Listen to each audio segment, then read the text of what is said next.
ಅವಳ ಹಾಡು ಕೇಳಿ ಮನಸ್ಸಿಗೆ ತಿಳಿಯದ ಮುಜುಗರ. ಕಾಡಲ್ಲಿದ್ದರೂ ಕೂಡ ಹಾಡಿ ನಲಿಯುತ್ತಾಳೆ, ಅವಳದು ಎಂಥದು ಸಡಗರ.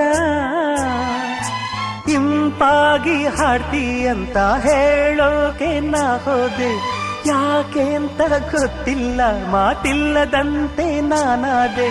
ಹೀಗೇಕೆ ನಾನಾದೆ, ನಿನ್ನಾಣೆ ನನಗೇನೋ ಇದು ಹೊಸದು. ಓ ಓ ಓ ಓ